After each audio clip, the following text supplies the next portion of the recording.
whole factory. There were still Exactly. people in there. I'm like, wait a minute, did he just kill? There were many players in play in the blowing up that factory. Okay, He wasn't so a lone actor. So if it's collateral damage, it's fine. It's when he directly takes them out that it's I bad. just had Exactly. that Batmobile in. I wasn't in it at the time. No, in Batman Returns, he does flat out murder some people. So. Fuck. I wonder if I could see the Batman's rubric. That's what I want to see. Show me Batman's rubric. Welcome to Season 4 of Talking Pondo. Talking Pondo is a podcast where Clif and Marty give each other a film to watch and talk about them in detail. Some episodes will include a special guest.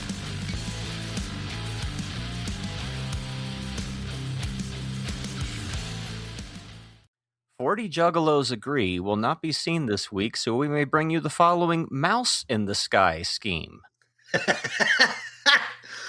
40 Burton. Juggalos agree.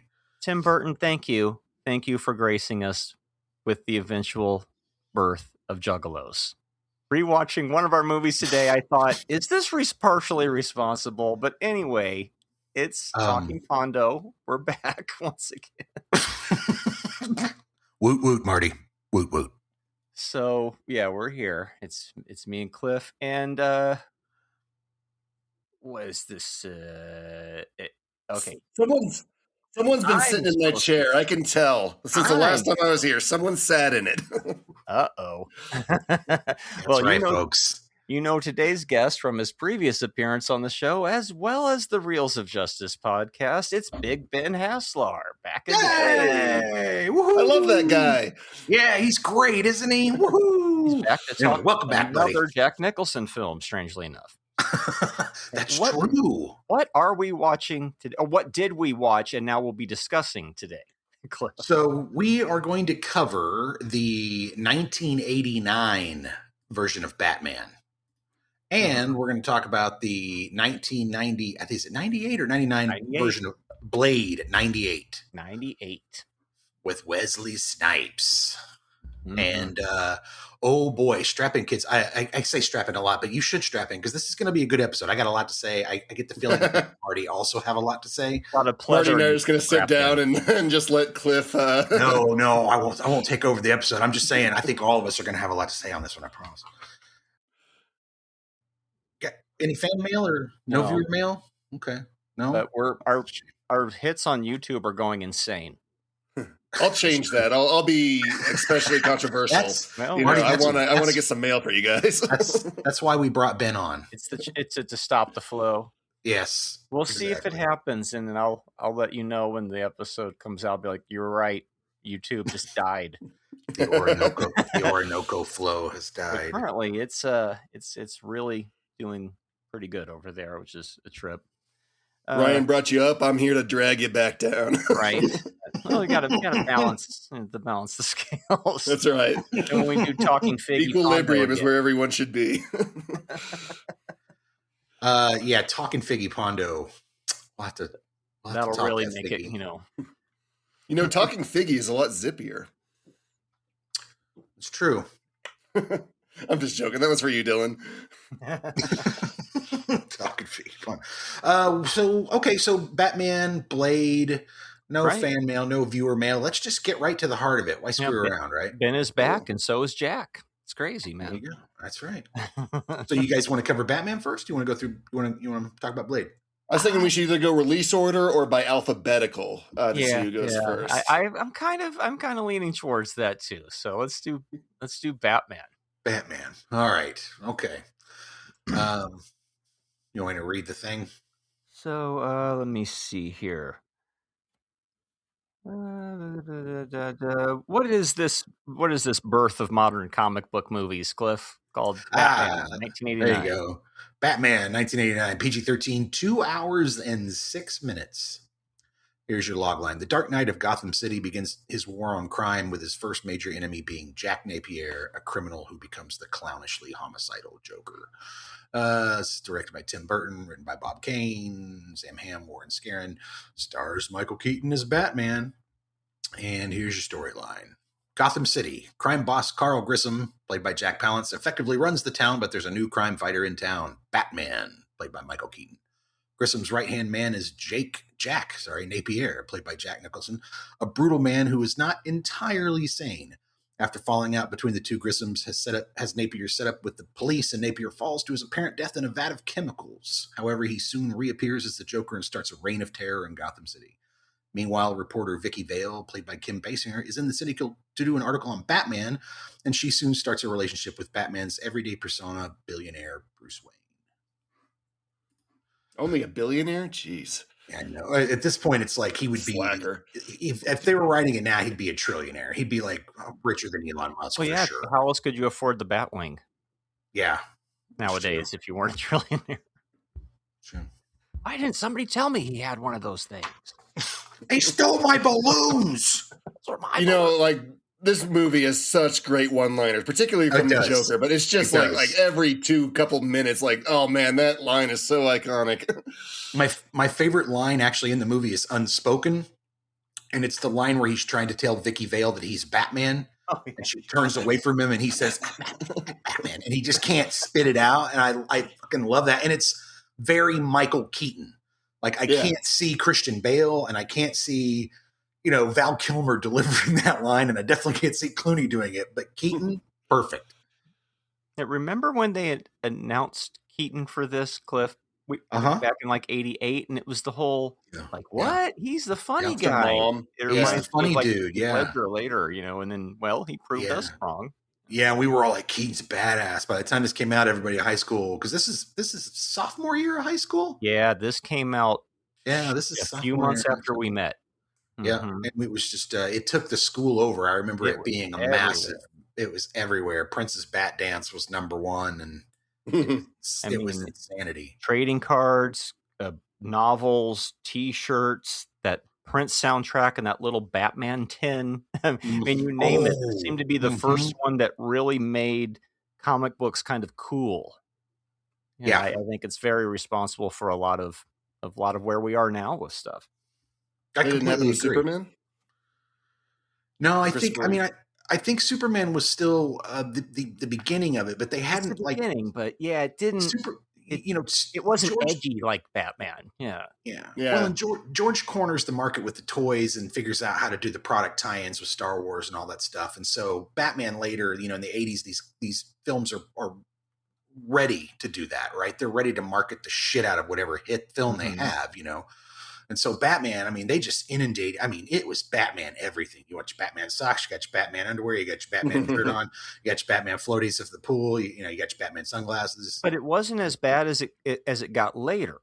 No. Because the trajectory is you go from this one to Batman Returns, where they let Tim Burton do whatever he wanted. And it just was like, that's just crazy, dude. We may have to talk about that one too. Forever and Robin, that's where the toyetic comes in. Your favorite word, toyetic, where it's like, we got to brand the fuck out of everything. And then that fat nipples.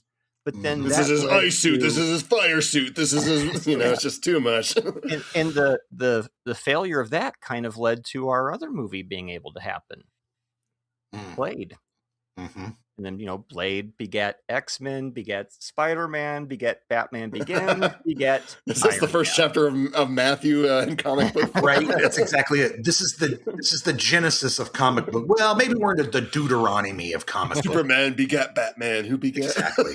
And thou shalt have a pantheon of Marvel Cinematic Universes. They shall be phase 1, 2, 3, and 4. The 12 tribes of MCU.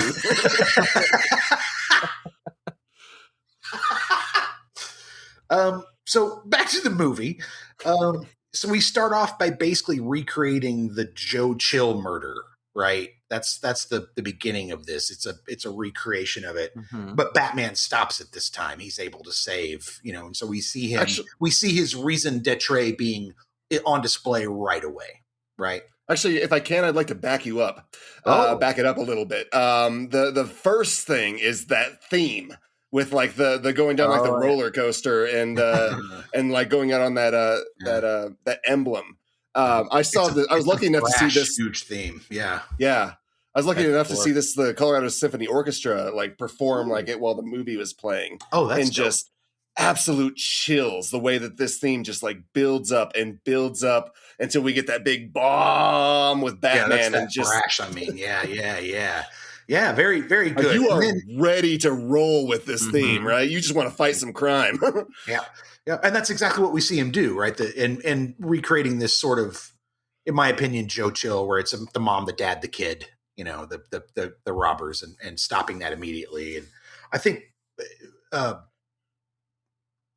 Burton is very, very smart about this, right? Like he catches you, like you said, even with the orchestra thing, he grabs you and throws you into the Batman universe. Yeah. It also shows you that it's going to be completely different than any other Batman. This is not your fucking 60s Adam West Batman. Get that shit out of your head. It's very different. Yeah. It's like a Bond film, almost, the way it just like throws you in with the balls to the walls action. I love that. Then it backs it up. It's like, okay, now who are all these characters?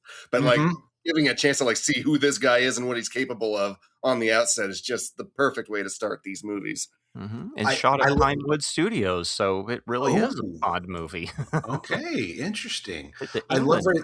You know that shot at the beginning where Batman's standing at the top of the building and he's listening to the cries for help, and he turns and walks in. The camera shoot, high over the building, and we see him kind of looking over Gotham, and then he turns and walks back into the building. That's all just kind of like, I think, a hand drawn or some sort of effect. It's not digital. But there's something weird about it. It is like a shadow kind of wiggles. Yeah, but it's one of those things, Marty, that I talk about where it's like, that's one of those things that you expect to sell on the silver screen. You don't expect to have it at 1080p. Right. You expect it to be on a silver screen where you lose 20% transparency and the image and the effect sells, right? Because what you want was just a vague shadow. You don't really want the detail. Right. But it's kind of Art Deco-y. It's like, kind of like, it feels like 1930s New York sort of. Yeah. Is this the same art director that did a lot of his other stuff, like Scissorhands, or do you know anybody? Oh, I'd have to look. We had Ryan on here. He'd know immediately. I think this art director went on to do things like Phantom Menace and stuff, if I'm right. So, but he might have worked more with Burton. I didn't look into it.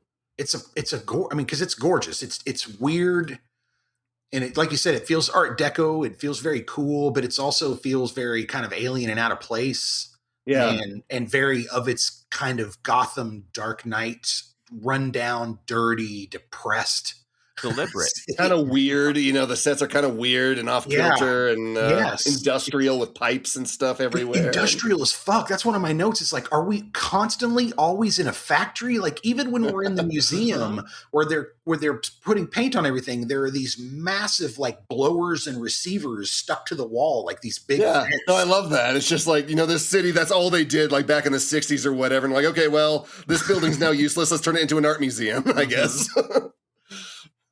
And it works. I mean, it feels real. It feels lived in when you see that kind of thing. Yeah.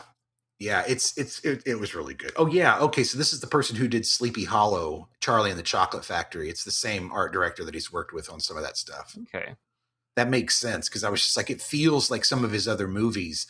I'm not saying like, the dark, creepy stuff. I just feel like that weird artistic exaggeration that he likes to work with, right? Where everything's just a little off kilter, like you were saying. It's like the Coen brothers like to use those, short lenses and get people with weird faces and stick that lens right in their face. Burton's very similar. Yeah. Yeah. And I think this is about as far as pre-heavy CGI technology went. It's kind of a perfect example of like, this is about the limit where the craft is just firing on all levels before we get to like Terminator 2, and it's all about the morphine. Yeah. I'll say this. There's a massive, if you look at like Dark Knight, for instance, or any of the Dark Knight series that Nolan did, and this one, there's just a massive difference in the level of the technology of the toys that he has. Like it takes because there's this is before the internet.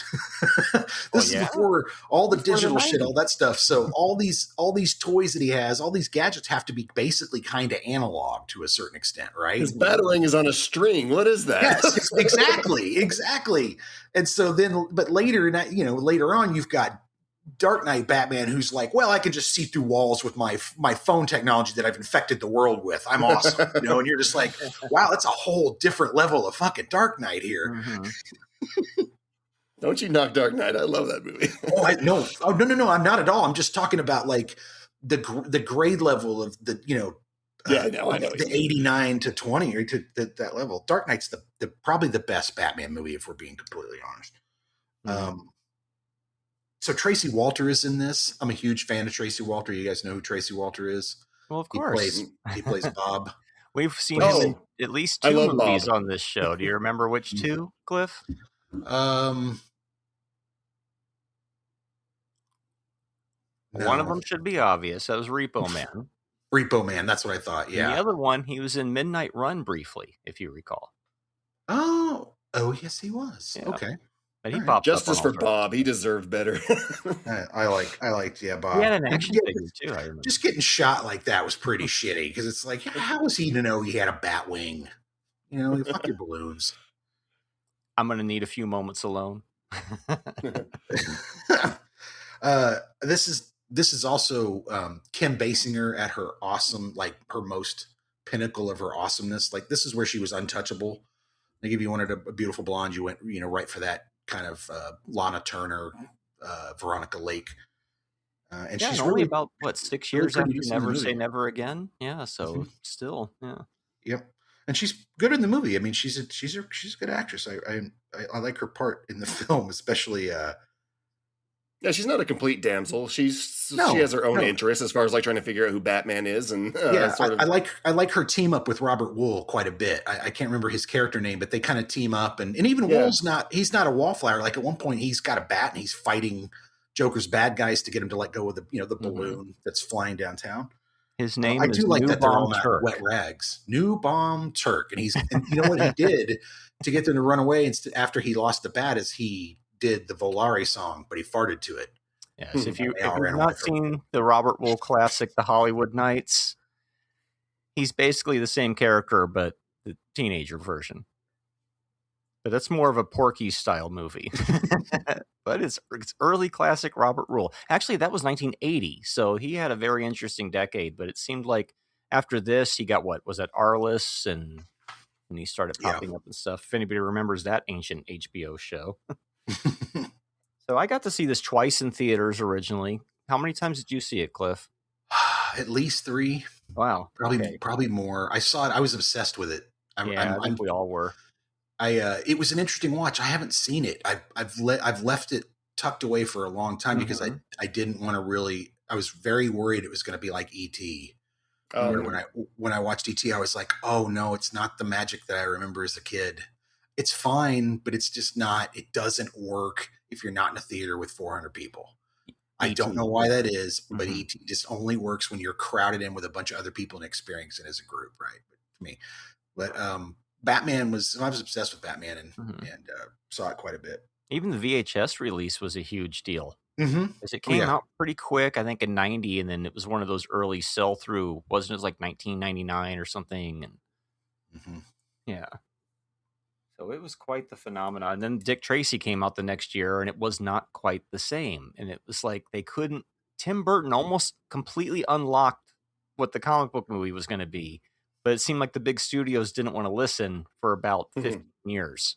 You know, we got some interesting stuff along the way, but you know what I mean? It took that long until you get to Iron Man. So, well, I think, all credit to Frank Miller, and God bless him, for creating The Dark Knight and having that idea of this, taking Batman, who was that's largely responsible for this too, right? Hell yes. Are you kidding me? I mean, but you take the Batman from being sort of a comic book detective with a Joker character into somebody who's, broken and beaten and frustrated and is willing to kind of kick the shit out of his opposition, right? Where it's a completely different Batman, in my opinion. So, and that's where you get this. And then later, of course, Nolan's Batman. Like and subscribe. After this one, we really didn't need to see his parents killed again and again and again in following films. Why did they keep telling the origins over in these types of They did it wrong. We got to do it our way. I don't know. Right. It doesn't I hate it. I do too. I mean, you do need to establish his raison d'etre, which, this one comes in as first. So there's no issue, showing any of that. But yeah, when you do it later, like in, like Batman v Superman or something like that, it seems like I don't like the way Spider-Man did it with the cutting out the killing of Uncle Ben. It's like, I don't need to see Uncle Ben shot again, but just to like say that it didn't happen either. And then, you need to at least, you can establish that it happened without like dedicating like 5 minutes. You don't have to wallow in it, right? Yeah. Right. The pearls fly over and over. Well, it feels like that's been a major weakness for a lot of these comic book movies early on, was that they kept trying to retell the origin story. Okay, well, we have to see them get their powers, don't we? No, we don't. We don't. We've seen that. Everybody's established that they have powers. Let's tell the next thing. And that's why I think partially why the MCU, once it got going, was so successful. It was like, oh, here's a whole run of fucking superhero movies where there's actual stories and characters and arcs and things going on that aren't how to get my powers. But you do need to establish who they are and like why they do what they do, which a lot of people skip that. They're like, if I'm not showing the superpowers, then I don't need to establish why they're doing the thing. I completely agree. But again, it's like, I feel like even if it's a different run, like if everybody is familiar with that superhero, do you really need, if you're going to start another series, to start there? No.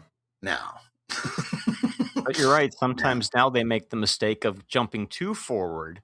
Yeah, it's a fine line, right? There's a balance. This movie is a B movie cast delight. There are so many people who have been in so many B movies all together under one roof here, where it's just like, this is just. I mean, Jack Palance. I mean, alone. He's only in the beginning of the movie, but it's like, oh my god, that's hilarious. He worked great on Clark on Angel's Revenge, and now here he is with Tim Burton. Yeah, but we knew him as Curly from City Slickers at that point. The broker from Guardians of the Galaxy, the guy that they first go to sell the Tesseract cube to, that guy who pushes him out of the store and tells him to fuck off. That's the guy who robs the family at the very beginning of the movie. I was like, oh shit, it's really weird how this movie is just buried with different layers of B movie actors. Let me ask you this, guys. I can't remember the actor's name, but he's the big lieutenant who's on the take and who's working with the Joker. That guy that pulls the gun on the Joker and all that. Did they ADR his voice?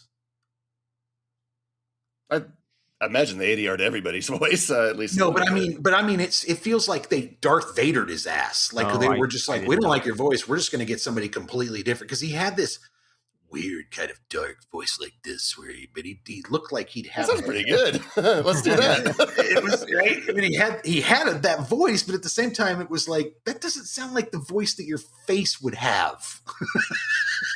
I don't know how to put it, other than the voice just didn't seem to match the person. And I was like, it felt like it was ADR. That's what I said on my last date, and she walked right out on me.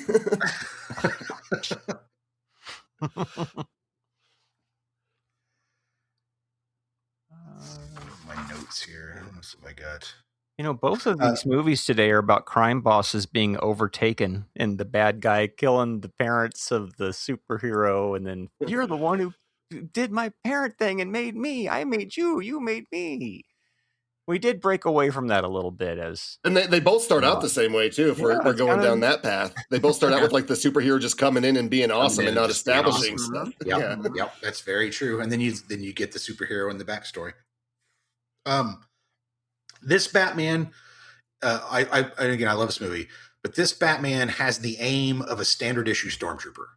Like, he is a bad shot. Like, he's flying that Batwing. He's got optical fucking things like Luke, and he's shooting at the Joker, and he can't hit shit. He's got missiles. He can't hit that. And I was saying, bro, the Joker. Maybe suppressive fire. Batman doesn't kill, maybe it's suppressive fire. He's just like, stay there.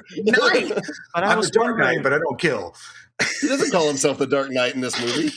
How many people died when he blew up that whole factory? There were still people in there. I'm like, wait a minute, did he just kill? There were many players in play in the blowing up that factory. He wasn't a lone actor. So if it's collateral damage, it's fine. It's when he directly takes them out. That exactly. Batmobile in. I wasn't in it at the time. No, in Batman Returns, he does flat out murder some people. I wonder if I could see Batman's rubric. That's what I want to see. Show me Batman's rubric. That's fucking hilarious. One of the best shots in the movie is the Batwing silhouetted in the moonlight comes out. Oh, absolutely. That shit just. People I remember seeing that in theaters. Yes, yeah, I got chills. The people in the theater cheered. It was fantastic, man. Again, with that score, like right then, it's like timed. Very interesting to have this totally iconic score and the Prince soundtrack simultaneously. It does the music, the I should say the pop songs mixed with the classical score. It blends the two really well. I forgot you don't ever hear Bat Dance in the movie itself, but that wouldn't make sense because that song is just a bunch of clips from the movie, which is probably why we have so much of the dialogue memorized, is that Prince soundtrack. We got a lot early. Of course, this is early. You got to call it out. This is early Elfman Burton collaboration as they went on to make and how many movies together, and then God knows how many movies at this point Danny Elfman's actually scored. It's a ridiculous amount of numbers. I think that's why it feels so similar in ways to some of the Sam Raimi Elfman work. And I don't think the Elfman ever worked with the Coen brothers, or maybe he did at some point. This also Hudsucker Proxy feels like this movie to me a lot for some reason now, revisiting it. Interesting. Maybe it's all the industrial aspects of it. Steam everywhere. Now, this is a weird aside that probably I only think is interesting, but you never know. Some listener out there might think is interesting. So when this movie came out, Nirvana's first album, Bleach, had barely just come out. And so you cut to many years later, and of course, nobody knew who the fuck they were at the time. And many years later, something in the way ends up in The Batman. I'm just like, what a weird trajectory the world takes sometimes. I'm sure when they were on tour with that, they weren't thinking about Batman, but somehow... we were all always thinking about Batman. You know, they probably were too. That's right. They're probably going and seeing the fucking thing. And I feel like Jack is fully channeling his Witches of Eastwick craziness here. Oh, I love him so much in this movie. He's completely off the fucking rails. He's completely he's allowed himself to do whatever the fuck he wants to do. It's great. I don't know. No, I feel like the one-liners and all that, I feel like those are all very planned and very... Sure. Yeah. But he's just... Free, it's just this free, grandiose body movement where he's just it's this. He's not holding anything back, right? He's just And in '89, nobody'd seen anything like this. We've seen all the villains now that come after this, but in '89, you get maybe like a Travis Bickle type, but nobody had ever seen this sort of clown that was funny and also really sinister and creepy as shit, and who would just shoot Bob in the fucking face because they stole his balloons, But it is the character that allows him to do that. Like in any other character, like you might have to like rein it back a little bit. But the fact that the character's meant to be so insane, and that's what I'm saying is he just allowed himself to go. Where he was just like, well, this is for the Joker. I'm just going to go for it. And I have to imagine there's other takes of stuff where he's doing similar stuff or whatever, like breaking down the museum or whatever and mimicking statues. It's just it's so good. This might be my favorite Nicholson role. Shining's great though. It's between those two. He's been in a lot of great ones. We did 5 Easy Pieces a few months ago, and we didn't. Not 5 Easy Pieces. We did. You'll remember it. It was The Last Detail. The Last Detail. We should do 5 Easy Pieces. Should do 5 Easy Pieces, but we did The Last Detail, and I think that's moved up really high on my ranking of his movies. That's where you start to see it. The first of the unhinged Jack start to creep out in the early 70s role. Yeah, really, really good. It looks like, honestly, it was a lot more fun to be a criminal working for the Joker than it was Jack Palance. You get to go to museums and see nice art. You get to destroy it. You get to have a parade. You get a branded jacket with like the Joker's face on it. You get the branded fucking jackets. You get the boom boxes and the berets. Everybody's got cool uniforms. You hang out together. It's like a club. It's like being you don't know when it'll turn on you, which is there's some volatility to it. Let's go to the gathering. Right. Whoop, whoop. Whoop, whoop. I had the unfortunate experience of actually working sound at a Juggalo show once, and it was that quite a fucking experience. It was really quite a fucking experience. Now that's a podcast episode in and to itself. Yeah. Wow. Do some Patreon on that because that was its own wild ass experience. So, did you notice the movie poster at when they're doing the whole Bruce Wayne's parents flashback? Did you see what the title of the movie was? No, it's not Excalibur. That's one of the other ones. Was it Zorro? No, it's some fictional movie called Footlight Frenzy. One of Frenzy's lesser known adventures. Right. So, Makes sense. But I do That's where we think got that that, by the way. Well, no, but that has nothing to do with that. But I do think this movie. That sounds suable, Cliff. I'm not sure you want to admit that. Well, I'm just saying. I think this movie has a lot to do with us ending up making 3 movies about a comic book store eventually. I think there's some lean in there. There was something in the movie that I think we referenced in one of them that I should have written down. But yeah, this movie definitely has an influence on both us and Kevin Smith, obviously, because by the time you get to Mallrats, and he's just doing full-on parodies of sequences of this movie in it. Yeah. Mm-hmm. Then he would actually have Val Kilmer as Batman in one of the Jay and Silent Bob movies. Are they in the same universe? Bluntman and Chronic? I don't know. So what else does anyone have about this? Because I just feel like I'm just talking the fuck over everybody today. Same. What about you, Ben? I love this movie. It's a gentleman's 8, as my friend Ryan would call it, but it also gets the heart because it just it's flawed in that, like, I think the last act, which also Blade has a last act that's kind of out there as far as what the villain's plan is. You're peeking over my shoulder on my notes is what you're doing. Yep. But you buy it because it just gives like the hero a chance to like come in and save the day, and it's just like, boy, you feel it so strongly. It's amazing. Yeah, I have no problem watching this movie anytime. So you give it the 4-star or gentleman's 8? 4-star with the heart. 4-star. The 4-star. Yeah, I'm right there with you. I give it a 4 as well. Yeah. Mm-hmm. I don't watch it often, but when I do, I'm like, yeah. Mm-hmm. I agree. I agree with Ben that endings of that third act, problem act's a little long because they're trying to build a giant crescendo, right? Mm-hmm. For Batman, and he's like giving people money. He's like, you just tried to kill everybody. Like, why is everyone all of a sudden on your side? Like, oh, you're giving us money. Oh, cool. You're not such a bad guy. There's a point where Batman once again has to like fight through Joker's 14 guys to get to the Joker, and I was just like, that was the point in the movie where I was just like, come on. Beat him real quick. Go. You know, it was like, because we've seen him do this 2 or 3 times already, right? So, but yeah, 4 stars. I mean, it's a classic for a reason. I think, like we talked about, Nicholson just is unhinged and is really set the stage and sort of the level for the Joker that everybody else has had to shoot for. You got to clear the bar, man. Like, if you're going to be the Joker, you got to clear the Nicholson bar, or otherwise your Joker is probably shit. You know, Keaton's great as like both the roles. Like I love, like, you know, he's just like so human as Bruce, and then just like so stoic as the Dark Knight. But he still like kind of has a bit of that personality. I like that callback he makes where he's like, "You ever dance with the devil in the pale moonlight?" Before punching him. I love it.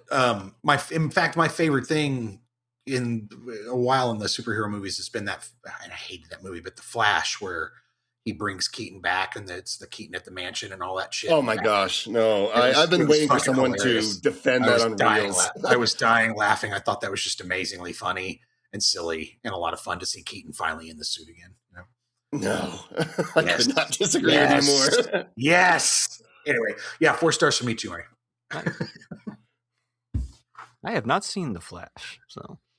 Well, consider yourself lucky. It's called the Flash TV show from the early 90s. I can't defend the movie. Can't do it. I can defend the moment, but I can't defend the movie. Can't do it. Could you prosecute? They won the battle, but they lost the war. Yeah, absolutely. This is one of those minor victories in a very large loss. We're like, well, we held that fort, but we lost the entire county. Sorry. Did you have a Dear Diary or? No, unfortunately not this time. I was going to say, we're pretty quick to have you come up with shtick that fast. Yes. So. Never fear, listeners. I'm going to bring back the Dear Diary. I know you've been writing in telling me that you missed it, so I'll bring it. Oh, Billy D. Williams? Like, how could it? It's such a crime that we didn't get to see him as Two-Face. Like they were setting that up so well. Yeah, very good call. Very good call. That's a very good call. We didn't even talk about that. And in fact, like Marty said, the cast is just in general just amazing. Mm-hmm. So good.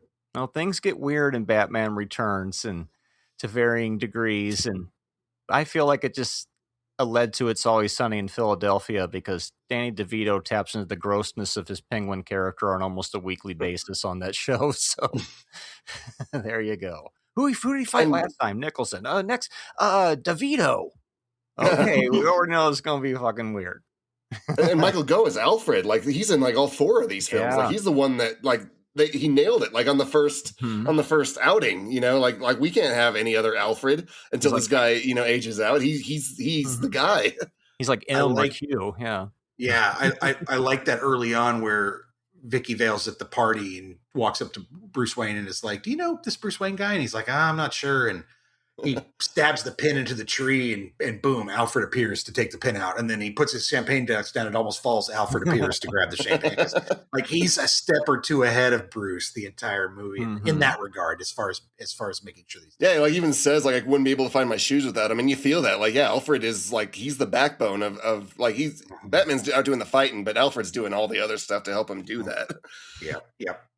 Next week, Night Shift. Ooh, Dark Night Shift. The Dark Night Shift, where Batman and Michael Keaton take over a morgue and run a prostitution ring out of it. Directed by, co-starring Henry Winkler. If you haven't seen Night Shift, watch Night Shift and then watch Batman 89 in a row, and you'll just have your mind blown. If you want to toss in Mr. Mom, you can do that as well. So that's quite a call. And Multiplicity, if you're really strapping in for. I need to see that one. You know, just Gung Ho. Just go to Gung Ho. Gung Ho. Oh shit, we got to around. Go to Gung Ho. All right, so Blade. Okay, so just before The Matrix, 7 months, as a matter of fact, this movie came out before. What is Blade? Blade, 1998, rated R, 2 hours. Logline: half vampire, half mortal man becomes a protector of the mortal race while slaying evil vampires. Directed by Stephen Norrington, written by David S. Goyer, starring Wesley Snipes. Storyline: in a world where vampires walk the earth, Blade has a goal. His goal is to rid the world of all vampire evil. When Blade witnesses a vampire bite Dr. Karen Johnson, he fights away the beast and takes Jensen, back to his hideout. Here, alongside Abraham Whistler, Blade attempts to help heal Jensen. The vampire Quinn, who was attacked by Blade, reports back to his master Deacon Frost, who is planning a huge surprise for the human population. Dun, dun, dun. Dun, dun, dun. So I didn't mean to like have a film that was like so comparable, but I feel like these two films are so comparable. Looking at it in hindsight, you know, Batman probably came out first, so maybe they were probably looking at Batman to like sort of like not necessarily copy, but sort of like what's the broad structure that works. These are almost 10 years apart. So yeah. But I mean, Blade's what did you get in between? Yeah, more Batman movies. Yeah, Blade's definitely learned from Batman and figured out from the other you know, superhero movies in between what to do and not to do. But it's also, I feel like it's got that Matrix aesthetic. It's leaning into Matrix owes so much to this movie, like that sort of sci-fi kickboxing martial arts stuff. If you like leather and techno, boy, have I got a fucking movie for you, man. If you think have that shit's cool. Exactly. They were with martial arts 7 months before, so they were probably making them around the same time. And it's just that this is like the last one had that technology and one didn't. Yeah, like the Batman, I said it was as far as you could go before it turned into CGI, and Blade is about as far as those action type sequences go before you end up at the Matrix, and that changes the game. So kind of trippy. It does have some bad CGI in it, though. Well, once again, but when thankfully it was committed to film, so it you know, you watch it on a big screen, it's go, it's almost charming because I'm like, some of it you can get away with, like the fact that like vampires, like they're disintegrating into like ash and stuff. It's like, well, I guess I don't know what that would look like, so like maybe it looks like this. You could kind of get away with that, but with the CGI blood, like there's no escaping it. Like, no, blood don't look like that. That blood shower at the beginning is particularly gross. Ugh, this movie is gross. Oh, I love no. Well, it's gross. I love that it just throws you in the same way Batman does. It's just like, what's this world? This is so interesting. We're just following this guy. And the blood shower is like, oh my gosh, what is this world that like, I sat down, I just barely got my popcorn. Like, what is this thing that I've just been? Is that a blood shower? Is that Donald Logue in the corner getting head while somebody sits next to him and watches? What the fuck am I seeing in a Marvel movie? Anyway, yeah, it's a lot of fun. There's a point in this early, because Blade shows up and he starts ripping through all the vampires, and then he ends up fighting in this big like round tiled tub like. I don't know. It looks like a Russian room where you take to beat them with birch branches. I don't know, some sort of steam. This was like a meat packing plant. It's like, yeah, it's like, right? Why are we fighting in here? It's like, oh, don't worry, it's because it fucking looks cool. That's why we're fighting in here. And a lot of this movie is why like, is the art gallery in Batman in like a big? Don't worry about it. It just fucking looks cool, man. It looks fucking dope. Yeah. Are they fighting or are they dancing? It's like some breakdancing, spinning. I'm gonna jump here, and it's like Bruce Lee would be very proud, I think. Mm-hmm. Yeah, Wesley's physicality in this movie is fucking on point. He is obviously martial arts trained. He's obviously in great fucking shape, and he's obviously doing a lot of these stunts himself. So I hats off to him. And I think is this right before or right after Demolition Man? Right before, yeah. No, this is after, because Demolition Man's like 93. 93, my bad. Yeah, okay, 5 years. So, but he seems even more physical and more finely tuned in this one than he is in Demolition Man, in my opinion. Yeah, there's like not a miss in like any of this. Like it's all just like choreographed to perfection. Like everything looks the way it was meant to be. Like in all the performers and the choreographers' heads, I'm sure of it. I completely agree, and it's very close to that Matrix style of martial arts. It's very close to it's not the Wire stuff, but it's close to where they're getting, it's so, you watch this movie and you go, yeah, of course the Matrix was 6 months after this. Like this movie is just knocking on the door of that. Just, you write down the dusters and everything. Yeah, exactly. That's what I'm talking about. You like techno, you like dusters, you like fucking, action movie, martial arts and action movies and guns. Fucking, you're going to love both these movies. Guaranteed. It's 98 saying, here comes the aughts right around the corner. Here we go. The good aughts before 9/11 came and ruined it. No shit. No, that's no shit right there. The best scene in the whole movie is the rent-a-cop at the hospital shooting at him and him saying, "Motherfucker, are you getting your goddamn mind?" I have seen this movie 25 fucking times, and every time that scene happens, I laugh as loud. I'm just like, "Yep," because what do? They immediately turn and just run down the hallway. They're just like, fucking hilarious. Why are they shooting at him? They're going to shoot her. He plays the character so stoically, so like he gets to have like those kind of moments where just like, oh my gosh, he like shows a little bit of personality when someone's just like getting in his way. And Wesley's a good actor. I mean, he's especially with the comedic timing. He pulled that shit off in Demolition Man. So, he really, like you said, jumps into those moments and really makes the most of them. That one in particular is fucking hilarious. I like when the guy's like, like the entrance is in the fridge and he's like looking at the fridge and like looks back at him like, no.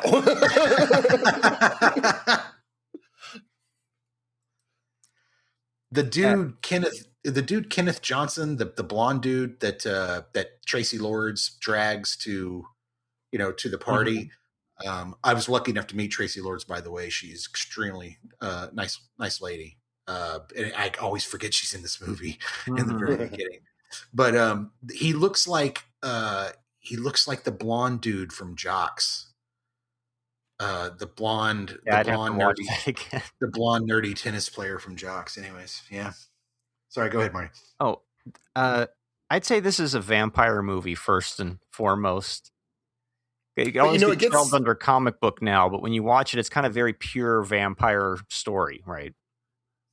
Well, but it gets like the modern vampire, right? Yeah, so many like the a lot of vampire movies that are set in modern times or the future, they don't really work. This one does, like Dracula works. Like if they're set in like the old times, it works, but in modern times, rarely. Yeah, I think I agree with you, Marty. I think it plays vampire first, comic book movie second. Comic book movie in the fact that it's trying to do this whole like we're going to resurrect the worst vampire of all time type of thing, and that's very comic bookish. Using the technology and all that shit to achieve that type of thing. But for the most part, you're right. It's vampires. Yeah, and he's doing like the Spider-Man poses before Spider-Man even happened, where it's like that feels like a comic book when he lands in the or he's still on the side or all that shit. but this is a very adult film, is what I was leading towards. Mhm. Is kids would probably love it, but they were like, well, Batman Forever didn't do that well, so let's do why Blade in 98? Because it's low risk. We can sneak it out as this kind of action horror film, and then boom, the shit exploded. They didn't know it was going to go that well. And strangely enough, the person who wrote this wrote Batman Begins. So go figure, right? $45 million budget, did 70 million in US and then 130 million worldwide. So definitely game changer, man. Game changer. Yeah. You know, I remember it being. I imagine on the DVD sales are just. Yeah, I was going to say. Incredible. I remember it being huge on DVD. And it's a little paper case, little snap thing on the side because it was Line Cinema and they hadn't gone to plastic cases yet. Still bought it, but I hate those cases. I like the gadgets in this one quite a bit. You know, he does have his own personal kind of Q. You know, that's basically what Chris Christopherson's role is to be his personal Q while he runs around being the James Bond that kills vampires. And it's a lot of fun. You know, he's got all these weird, you know, he's got the UV light that he burns that big fat pearl with. And by the way, speaking of which, Pearl, that is some fantastic makeup. The appliance is just great. I like the whole, it's just so, it reminds me a bit of Seven, kind of that gluttony, that grotesque sort of you know, thing. And it's really well done. And Pearl's kind of just gross and kind of weirdly childlike at the same time. And burning him with that UV light's kind of creepy and fun at the same time as well. Anyway, he moved. But yeah, he moved. I like those gadgets a lot. I think he's got a lot of cool, you know, vampire killing gadgets and different things that he can use. Kind of fun. Like, although how many ways does he need to kill them in the same way? Like they all explode like in one shot. Like, why don't just like make a million of the one thing? That's a good point. Do they ever explain why his sword works? Like he just stabs. It's silver. Okay, gotcha. All right. I maybe missed that. Why do they keep running behind things? The vampires, you're looking at, I saw the Comar, they're running back there. And they like to run around a lot and then they attack, right? It's like, well, you're giving yourself away. Maybe they're using their speed to confuse their prey. They're skittering. They're skittering. Yeah, that's what they're doing. Vampires, they skitter. So the ending of the movie, I got a lot to say about that, but I thought about it. Wait a minute. If everybody's a vampire, well, then what? Because he's like, Stephen Dorff's character is like, I'm going to turn everybody, you know, blah, blah. I'm like, well, is there going to be humans left? Or is it just if everybody's going to be vampire, then it's sinners, Did you just want to become the vampire god? Together. Yeah, it's like, yeah, I mean, it was kind of a... Don't think about it too much. It was kind of a plan with a few plot holes in it, right? Where he was just like, I don't know, what I just want to do is be the vampire god. We'll figure everything else out afterwards. All right, just fucking get the first part done. Never a good plan. You know, he's not always being truthful either. Like, you know, he has his own like Bob there, or Quinn, his own little sidekick there that he's just like sort of like, oh, I'm going to be nutty. I'm going to be a vampire god. And he's like, yeah, sure you are. And like, no, I'm going to betray you first chance I can. Sure, Belloc, don't open the ark. But, you know, I mean, how many times are we going to see these movies where they put everything in a circle, the artifact, and the artifact go boom? I mean, we've seen that happen in so many movies, but this was still before they kind of cracked the code where they were like, well, this is kind of how it's supposed to end, right? Because it's kind of at its core, it's an action movie. So it's supposed to have those kind of beats. It's contained there. Like they're not building up to like, oh, what's this big plan? It's like, no, let's just get it over with. Let's just contain it to the third act and get it over with. Kind of like the Joker thing. It's a very cool movie. Oh, absolutely. It looks cool, feels cool. Blade is cool. He wears sunglasses all the time because he's a daywalker. Yeah, exactly. He's a fucking badass. It makes sense. Smack the shit out of him. Cops shoot him and he looks at him and laughs at him and asks him if they're fucking crazy. You know, he's cool, right? And that's usually vampires about like sexuality, right? And things like that. Well, and that's in here too. But they lean more into the action and more into the coolness and sort of that invulnerability of a vampire that's you know, kind of fun. And I feel like they drag her along so that you can be in her place and kind of watch Blade fucking do what he does, right? And be a part of it. Oh, so Karen versus Vicky Vale, who do you think's better as like a like the female counterpart? Karen's more durable. She can be thrown across buildings and Lethal Weapon style snap the shoulder back in. It really feels like she contributes more, doesn't it? Yeah, but Vicky Vale may surprise you. There's no telling. You know, she does a lot of jazzercise and aerobics, and you know, there's no telling. But can she cure vampirism? Wait a minute, you're a bat. You're a vampire. Huh? It also does a really good job of like crafting this world, like with the glyphs and everything. Like you feel like this vampire world is very lived in with the familiars and all that. I like the hanging Bible texts. Yeah, those are very, very fucking cool. Smash them up. Who cares? You know. And in fact, I like the idea of the vampires having a Bible. That kind of lore building to me is very cool. Like, oh yeah, that vampires would have a Bible. Maybe. Of course they would. Yeah, that's fucking crazy. Probably written by their grandfather instead of their like great ancient ancestors, but still.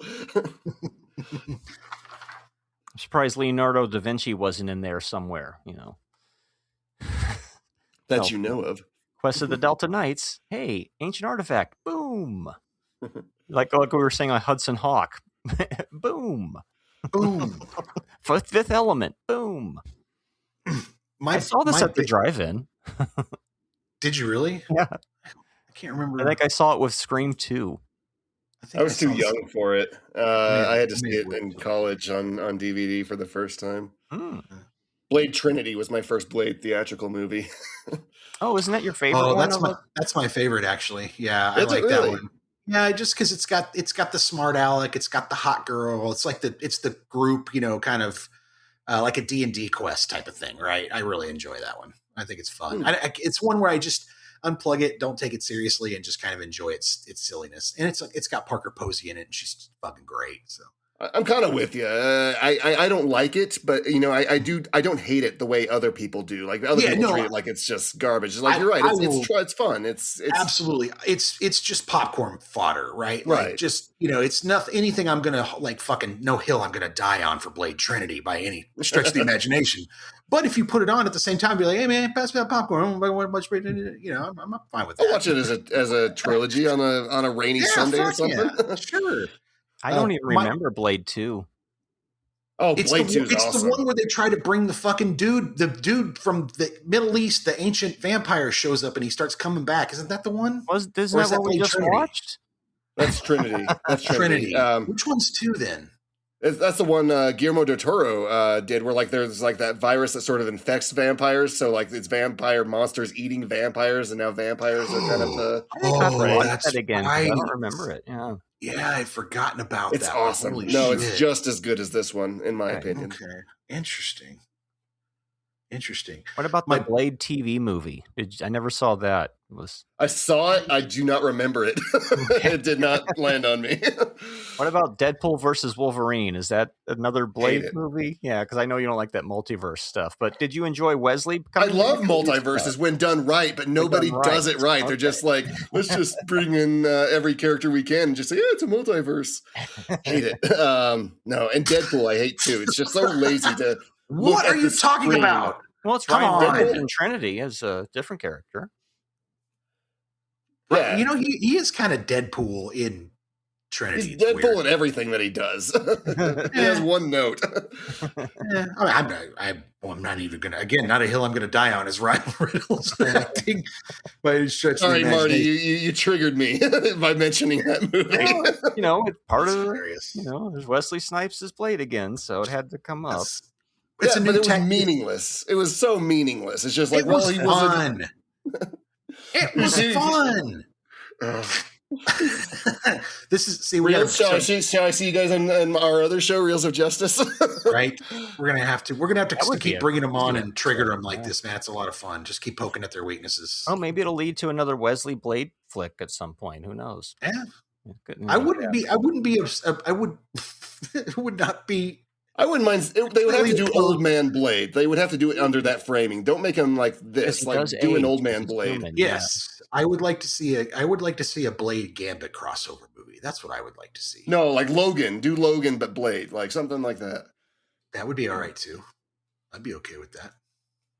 I really want them to start trying to focus on some of these other Marvel characters because they keep bringing up like a lot of fringe or farther outs. Anyways. Not part of what we're talking about. But that is what we were doing before this time period, though. Go ahead. Here's my one problem with this movie.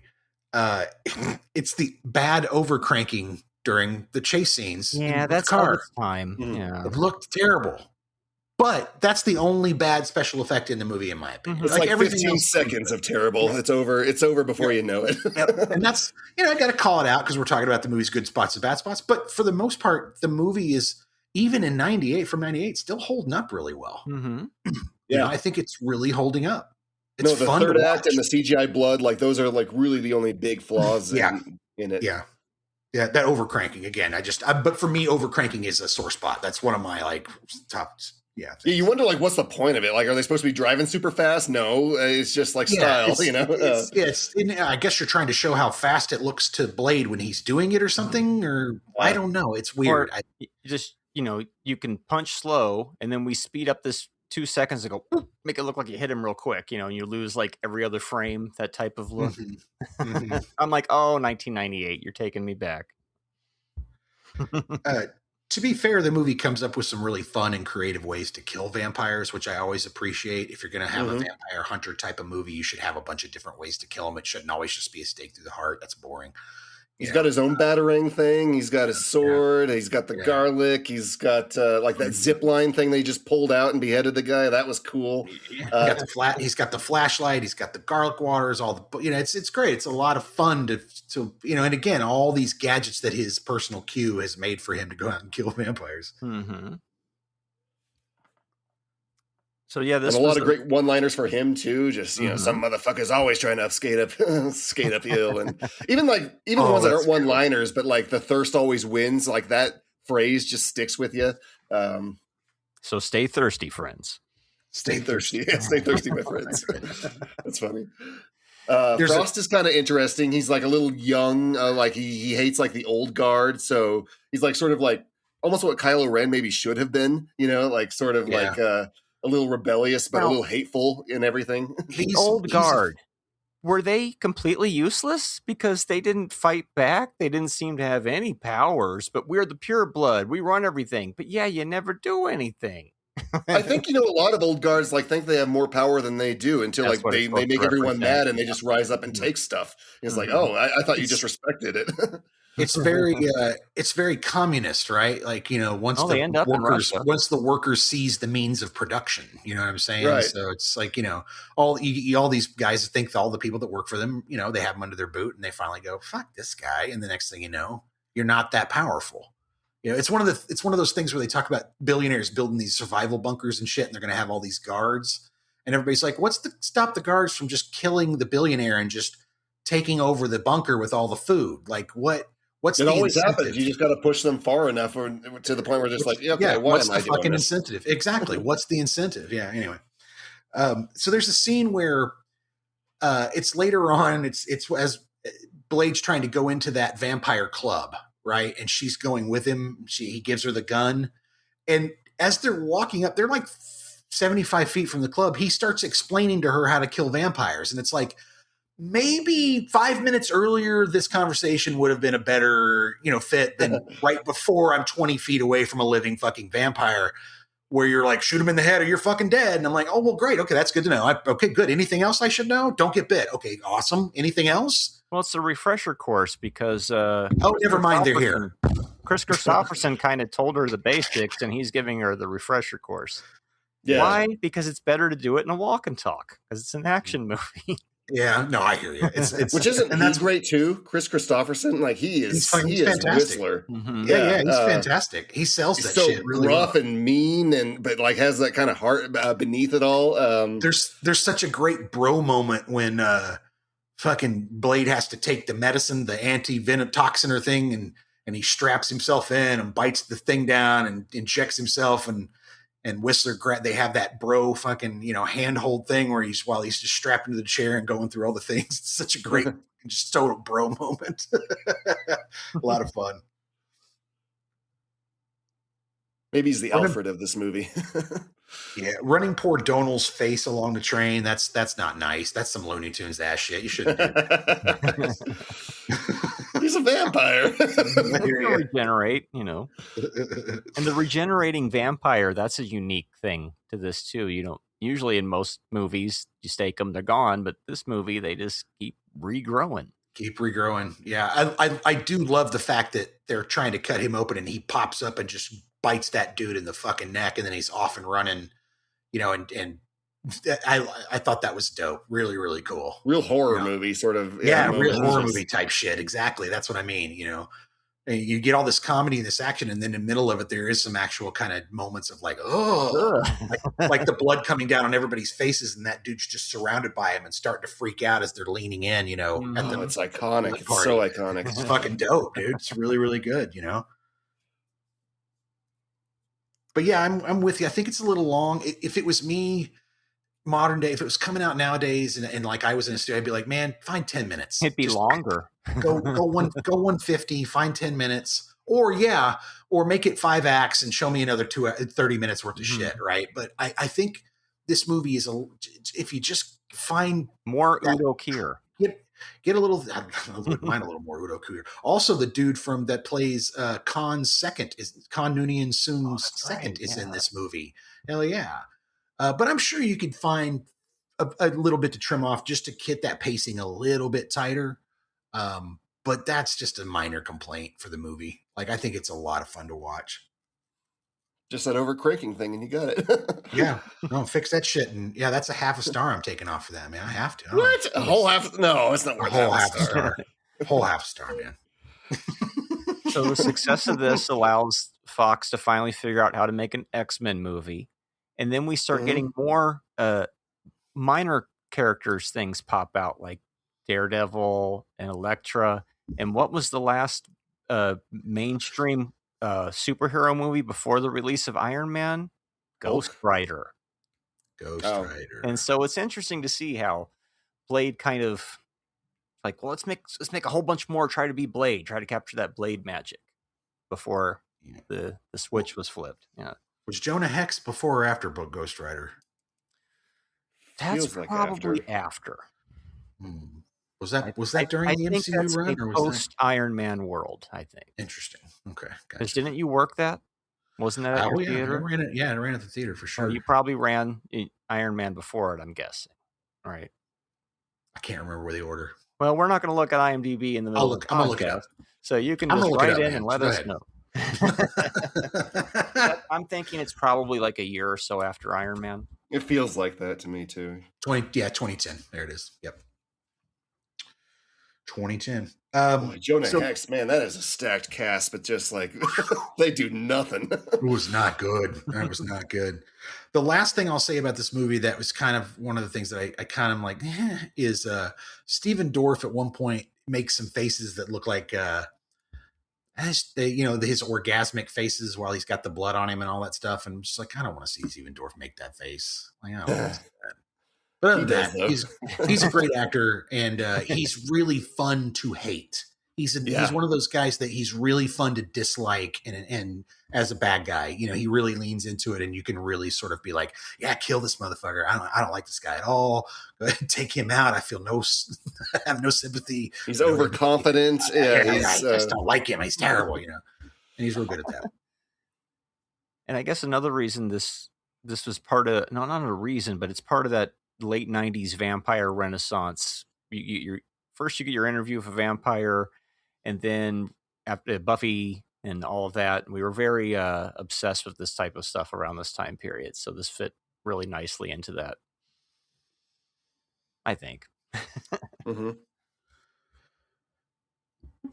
Underworld sets up Underworld for. That's right. Yeah, you don't get Underworld. That's a really good call. You definitely don't get Underworld without this, for sure. That's a good call. I really liked that first Underworld too. It's been a while since I've seen it, but I liked it. Much like Blade, I feel like that's very cool. Has a very cool aesthetic, and it's a very cool kind of movie when you watch it. You know what I mean? Yeah. No, I'll stand up for that movie any day. We need to revisit that one at some point. Well, anybody got anything else on Blade? Starring Wesley Snipes from 1998. Rated R. Stephen Dorff really likes to smoke. He does. Yes. He was even doing vaping ads when vapes were brand new. We can switch a new way. We can still be having our cigarettes. I wonder if he's still smoking. So his lungs regenerate, right? So why not? Right? It's like Wolverine. He's just smoking those cigars all day long. one of the things I told my wife was that if I make it to 75, I'm starting to take care of myself, working out a little bit more, and eating a little bit better because I'm getting into those years where you got to pay the toll. And but if I make it to 75, I'm gonna start smoking. Just fucking my birthday, I'm gonna walk into 7-Eleven and be like, guess what today is, motherfuckers? Pack of Marlboro Reds. Let's go. Take one hit and be like, oh, meth. I never tried that. Let's give it a go. Get some meth. Let's do that shit. Yeah, fuck yeah. You know what else I've never done? Motorcycle racing. Exactly. It's powerboat racing. Let's fucking do this shit. So you're going to turn into. I don't want to be in a nursing home, so this is the time to just like try all that stuff. Yes. And I was like, well, that might hurt. Well, that's shot down in a blaze of glory, sir. Why the fuck not? That's what Danny DeVito's character on It's Always Sunny is doing. He's like, I want to get freaky with it. I only got a few years left. I kind of feel like that's so much preferable. But anyway, you got any? Ben, we cut you off. Did you have something else you wanted to say? Oh no, I was just going to wrap it up. Okay. So what do you give it? Same as Batman. This is an 4-star movie with the heart. It sets everything up so well. It's a well lived in universe. The hero is friggin' cool. The villain is compelling enough for it. Everything just moves. Nothing feels the third act could use some work, so that drags it down. Yeah, it does. Maybe some trimming, like you said, a few tweaks, but nothing major. I love these movies. It's not wholly broken by any stretch of the imagination. No. Mm-mm. So yeah, I love these movies just about equally. I'll watch them anytime. Mm-hmm. Right on. I'm going to go Gentleman's 7, 3.5. Got to take it off for that overcranking and for Stephen Dorff's vinegar strokes. I don't want to see either one of those. However, other than those that, are 2 half stars. That's down to 4. What's your third one? Well, I started at 4 and I gave each 1/4. That's what Marty said last time we were talking about this. But anyway, so 3.5, I think, and 3.5 for me is eminently rewatchable, eminently enjoyable. I'm going to watch it again and again. It's one of those things, if you put it on, just pass the popcorn. Let's watch that movie. Marty? I definitely enjoyed it more this time. I haven't seen it in, very long time. But 1997 and 1998 I'm not very much fans of pop culture from those years. 2.5 stars. I do like the movie, but it's just a little dull for me. Sorry. Marty. I love it. Oh my goodness. I'm going to find a list of good 1997 and 8 films and be like, make you justify every single one of them. Well, we could. I'd probably have my reasons too. Oh man, Ben, thanks so much for coming on, man. It was a pleasure, guys. No, I love what you guys are doing over here on Pondo. It's a great time. I'll come back anytime you want me. Awesome. Absolutely. You got anything you want to plug? Yeah.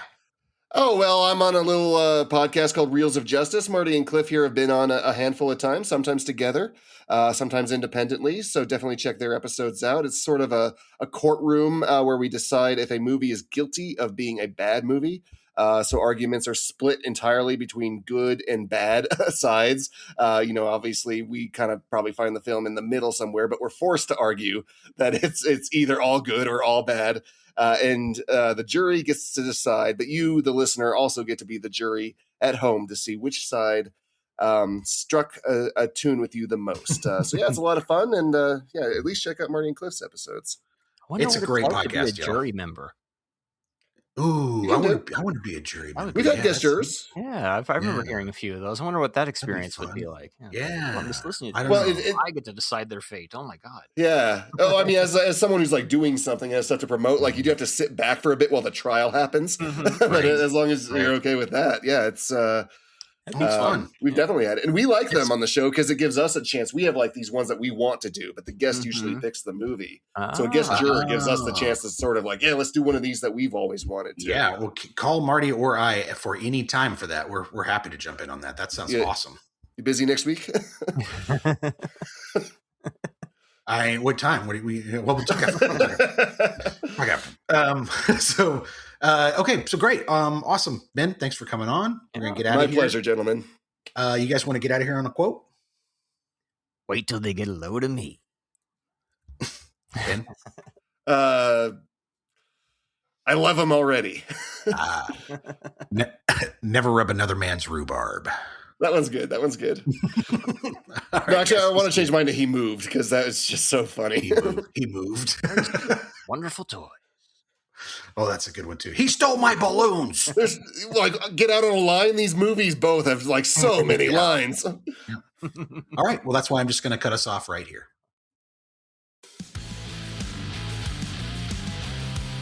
Don't miss an episode. Make sure you subscribe to the YouTube channel, give us a 5-star rating on Apple Podcasts, and keep listening to the show on the app of your choice. Do it now.